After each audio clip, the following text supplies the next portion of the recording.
What's this? Tabletop Island, huh? Let's see what this is all about. These mysterious eggs have appeared, which now have a bounty. Collect rewards and items, but move carefully, because you may awaken the terrors below. Prepare yourself by upgrading your weapons and slaying these sandworms to maximize your victory points and win. Tremors, I mean Terror Below by Renegade Games. Welcome to Tabletop Island. I'm Bernardo, your host, and today we're going to be talking about the board game Terror Below by Renegade Games. This game's actually a pick up and deliver game. Now, if you know me, I'm not a big fan of pick up and deliver. I've played quite a number of them, and none of them really seem to grab that excitement for me. A lot of them felt more like a puzzle and less like the kinds of games I enjoy playing. But this one actually grabbed my attention. When I first saw it, I really wanted to play it, but I watched almost every review that I could find and played through. Obviously, I'm not the big fan of sitting through entire playthroughs, so I kind of skimmed through it, and just watching all the reviews, nothing really grabbed me, to be honest with you. The way that the game's described just doesn't seem to sound fun, so it's really hard to sell on this. But it looks so beautiful, I had to play it. So when I went to PAX Unplugged, I sat down, played it at the Renegade booth, and I'm so glad that I did. This game is awesome.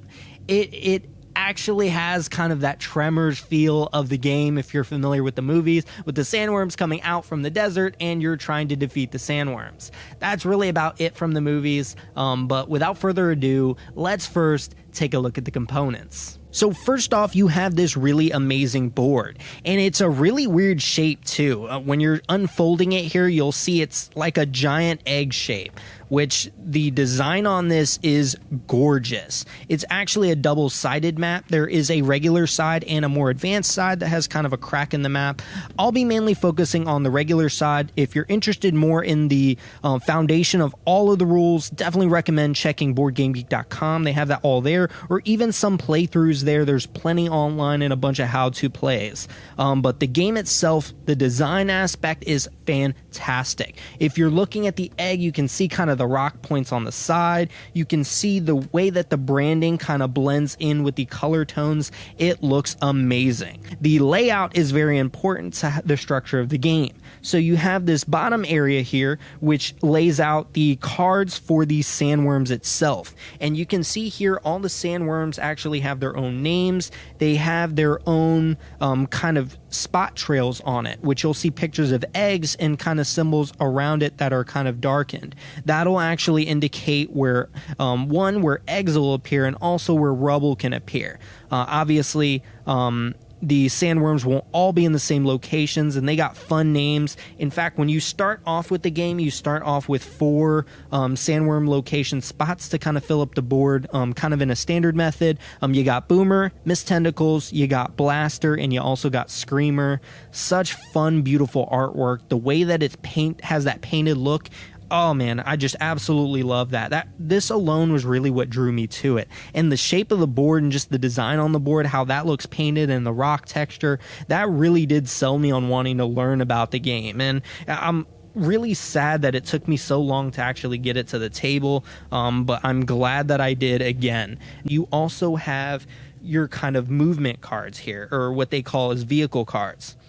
The vehicle cards have numbers at the top. That indicates how many action points you'll get to, but we'll get to that in a moment when we start to take a look at how the board looks when it's set up. It also has abilities at the bottom. Each of these kind of benefit you in its own way depending on when you play them. Now, obviously, the higher number indicates how many movement you can do.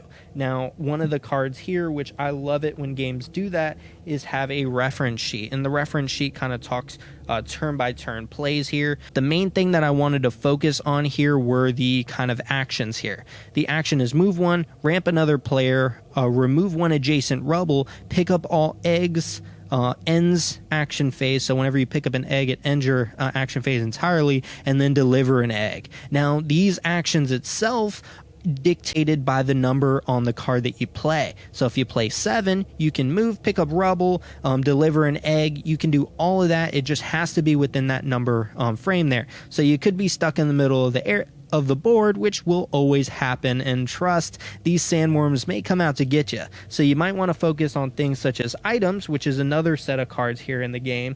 The items itself can help benefit you and even get you victory points in some instances, just overall benefiting your characters. Then you have weapon cards, which obviously will help you fight off the worms, which just look at the art design. It's so well done. In fact, one of the things I always kind of get scared of when I see small cards in board games is the text. The text is extremely legible, and that's one thing I can appreciate too. I know some individuals may not have the greatest of eyesight, so knowing that ahead of time can be truly important here. And then you also have some bounty cards here, which are just kind of other things that can get you victory points in the game. So you can get victory points by either delivering eggs and fulfilling these bounties, or by defeating sandworms. And sometimes you can even get bounty cards that show sandworms on them, which can get you more points.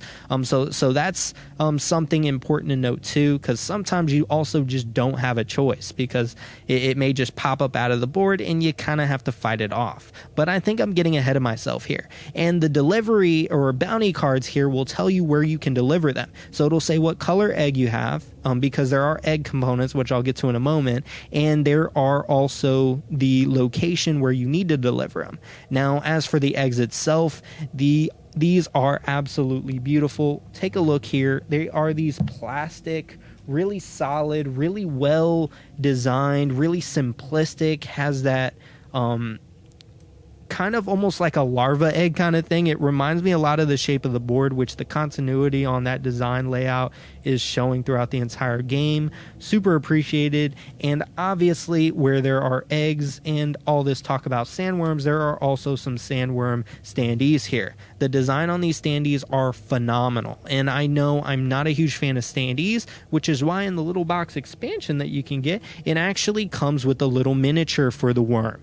And I know everyone's probably like, oh man, I wish that came in the base box, because just having that worm just seems a lot better than the standee. I'll be honest with you, it's a little inconvenient sometimes to put the worm when it comes to the point to where it comes out. You have these tokens already in place, so you kind of have to move them out of the way, put it on top, or you can place this on top, but it really just doesn't seem to do anything for the game itself except have like a visual reference, but it doesn't benefit or really add too much to the game. It kind of adds a little atmosphere, but I'll be honest with you, I'd rather just kind of put my hand out, kind of like it's the sandworm coming out to get my opponent and point it at my opponent who's about to get screwed over, even if it's me. Yeah. Then you have these really nice wooden tokens here. They have a target symbol with a number. There's 1 to 3. Really solid component pieces, but these actually indicate the kind of current location of that physical worm before it comes out. Now, I mentioned at the bottom of the board here, there are sandworm spots here for the different sandworms that are appearing, and there's also spots here that you put your action cards, or your kind of movement cards, I should call them, but the cards itself actually get placed under one of the worms. Now you'll notice here on one of the worm cards, it'll actually show the number. It's kind of a yellow spiky number here. That's actually the number of cards that are allowed to be underneath it. Once it reaches that maximum, then the worm emerges. So you can actually, when you end up playing your movement or action cards, you can place it under any worm you want. That can do one of a few things. It can, one, help you avoid a worm that could be affecting you, but it could also set your opponent up for failure because you're also making it come out and potentially hurting them. Because when you end up playing your movement cards here, one of the other things to note with the cards are the arrows at the bottom. That actually indicates where that specific worm is moving, like the direction. And the movement only goes for the worm that the card is placed under. So you may want to use it to get worms away from you, and you might also want to use it to get worms close to your opponents. Or maybe if you're feeling brave, you might even want to put it in front of yourself because you have an awesome array of weapons and you're ready to defeat it and collect them victory points. Lego. Then you have at the bottom the health. That is going to be the health of the worm. Now there's some that are harder to defeat than others, such as the queen, who has 20 health. Sounds crazy impossible, and sometimes you might even need help defeating these with opponents, but the individual defeats them is the one who collects the bounty. or the points itself for defeating it in general. Now, what you end up having is you have these die that you're able to roll, and also depending on some of the equipment and weapons you have, those can also add damage and get you victory points in addition to everything, which is super crucial. One of the other pieces that you're going to see on the card also are the numbers there. The numbers actually indicate where it spawns. On the side of the board here, you can see designs for the same symbols on the dice. Again, the continuity and design overall is fantastic. So you'll see here, for example, on the queen, it will go up 4 on the blue die and then over 3 from the kind of orangish red die here. And that meeting point in the center of those quadrants is where it can spawn. And one of the other areas that you're going to notice on the card too, much like I mentioned, are all of the like quadrant spaces here. Now the queen is a bit more of the complicated one. The numbers there is where the target itself is going to go. Then you end up placing the eggs around that exact center point and the kind of gravel around that area also.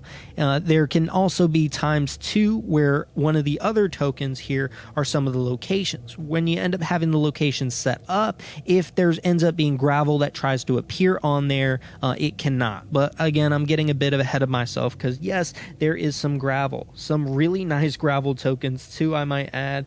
They almost remind me of like the tokens I would find as like gold tokens in board games. But these are just really nice, really solid plastic here. And then you have these really nice car meeples here. You have vehicles, there's a little tank here, there's kind of a big Jeep. Depending on the character that you start with is going to be depending on what you end up getting there. So you get to actually choose ahead of time. And yes, you do get to choose characters. There are some character cards here. Each of them have their own abilities. We end up starting with 3. And whenever one gets defeated, let's say the sandworm gets the best of you, you end up going on to the next one, and then finally to your last one. If you lose all of your characters, you're out of the game. So you best collect up on weapons and get ready to start kicking some sandworm butt, because this is Tremors and we don't got time for that. And you also have a few other tokens here. You have victory point tokens, these location tokens. The game itself has different kind of arrangements to where you can put it, and I'm sure if you're creative enough you can find other areas that you can put these and kind of rearrange them. But it's kind of fun mixing them up and kind of putting them on the location spots, and it makes the game different every time. The replayability is fantastic. Now I mentioned there's bounty cards here. Those actually have a spot right there on the top of the board there that you can see, and this is where you end up kind of getting your, I guess I would say, a majority of your victory points, because you'll be picking up eggs along the way in your vehicle and carrying them to the locations that it's asking. Again, it shows there what colors you'll be delivering, so that'll be important. So taking a look at how this board is set up, I actually kind of just set it up on its normal setup after you play the Screamer, Blaster, Miss Tentacles, and Boomer. Once you have the board itself set up and you have your vehicles placing on its starting location, now you get to have fun. So remember when I mentioned your movement or action cards determine how much you get?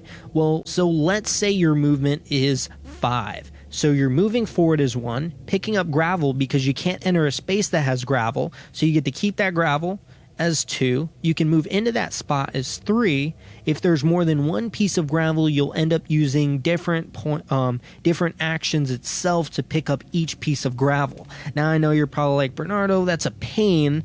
That I feel like that's definitely not going to be fair in terms of individuals who aren't as surrounded as like someone like I will. Well, there's definitely a benefit of picking up gravel because you can actually turn 3 in for either an item or a weapon card. That can definitely set you up for success when it comes to defeating worms, because while your friends may be scheming to try to get a worm to pop up and take out one of your characters, they might not be so smart when you have all the weapons to defeat it and they just gave you free victory points. So collecting up on weapons is definitely the move, because you want to get rid of these sandworms, and wherever it pops out are the individuals who actually have to face it, which is exciting, scary, and just overall fun, because you never know when it's going to happen, and depending on the movement or action card they play depends on where that specific target moves. So while you may be close to it now, they can easily move it away from them, bring it closer to them, or I guess away from you and closer to them, and that will set you back and them ahead of the game because they were able to defeat it, or at least get the chance to fight it. Because let me tell you, just because you got a lot of weapons, your die rolls may not be too hot and you may just be out of luck. So you're carrying the eggs, you're bringing it over to locations to collect bounties. Easy enough, right? Well, it's not all that easy, because again, you have to plan ahead of time to, okay, I'm going to have this many actions that I can do, so I'm going to have to focus on getting rid of that gravel. That can also get me points, but also I want to make sure I can pick up that egg before this player gets to that egg, because they're also pretty close to it. There's a lot of decision making to be made in this game, and it doesn't overstay its welcome. The board and just design of the game is just so beautiful. It does the pick up and deliver, but also has a lot of decision making without it ever being too much. There's slight areas to where you will be dealing with luck, and obviously if the action card you draw, because you end up starting with 3, and every time you play one you end up drawing a new one to maximize your hand of 3, while again it may not give you the best cards in your hand, you still have to plan ahead and work with what you got. And while it may seem a little unfair in some instances, trust me, just because you don't deliver eggs doesn't mean collecting gravel and to get more weapons doesn't put you ahead of the game, because I've seen players win just simply by defeating sandworms. So they let everyone else do all the hard work and they collected the right bounties. And again, you can easily collect eggs and still win that way. Don't avoid trying to get them if you can, because it's well worth it. Now, I can't go without talking about a newer game without talking about the rulebook. The rulebook is actually really well written. It lays everything out really nicely, and again, I'm not a person who's great with rulebooks, so having really concise rulebooks that get straight to the point without overcomplicating things for me is super crucial here, and I was able to understand it really well. Obviously, when I went to the convention, I had the luxury of kind of playing it with the team at Renegade itself behind their booth, but again, I ended up playing it a few times after that and just kind of going back through the rules. It was so simple to follow. The design on this game is beautiful. The price point is very solid for what you get. You get amazing components, and yes, if you want the Sandworm Mini, you will need that little box expansion. I personally, I'll be honest with you, I don't think it's worth it. It's just a cool little gimmick, but it has real no effect on the game at all, I promise. But that's honestly all I have for you guys today. As I've mentioned before, every day for this entire month I'll be releasing a new video, whether it's a bonus review, a how-to, or maybe even just a ghost story. I'll be keeping the theme and we'll be having a whole lot of fun. I hope you guys are enjoying it so far. Now, if you are interested in notifications, there's a bell up there somewhere. Please like, comment, subscribe. I appreciate any feedback. I'm trying to make these videos more and more outrageous, and with your guys' help, I have been doing so. As for the regular schedule, we have Monday, regular board game reviews, Wednesday, weekly update / talks, and then on Fridays, my vintage board game reviews. That is all I have for you guys today. I'll see you guys next time.